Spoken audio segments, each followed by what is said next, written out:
puisqu'il y a une dame ici qui est le receveur principal, avec, en collaboration avec IBES, qui est le nouveau locataire de la douane. Tous ensemble, ils ont décidé de renouveler cette histoire qu'on appelle des premières entrées. Dans la première entrée, certes, on payait, il y avait aussi une lettre qui accompagnait.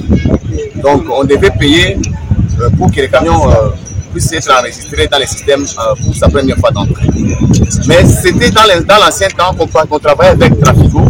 Trafigo, lui, faisait ça avec nos camions.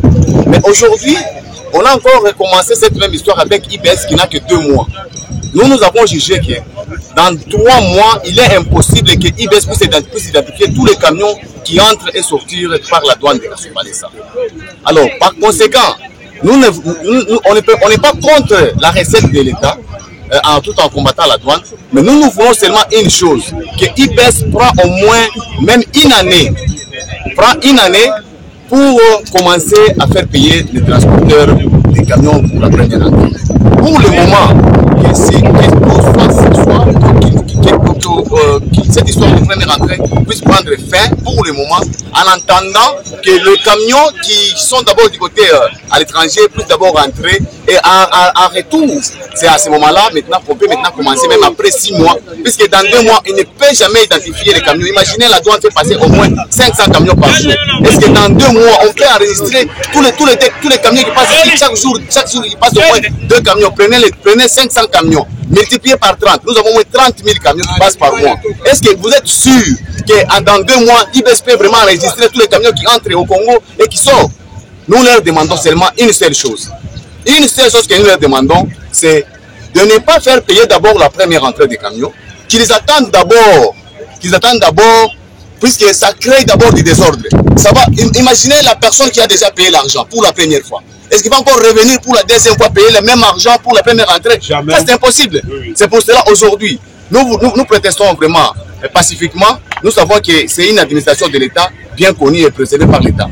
Par conséquent, que nos revendications que nous avons ici, bien que nous n'avons pas de mémoires, qu'ils soient vraiment attendus partout.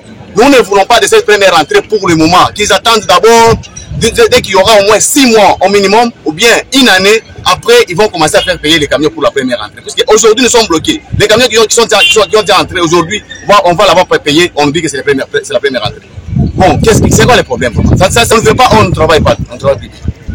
Le premier impact d'abord c'est la lenteur, il y aura des pénalités. Nous sommes toujours des victimes. Imaginez ici nous payons les pénalités, 2 jours $25, 3e jour $50, 4e jour $75, 5e jour $125. Ça c'est quelle pénalité, imaginez. Et ça c'est toujours nous les transporteurs des victimes, chaque jour. Ça c'est quoi ça?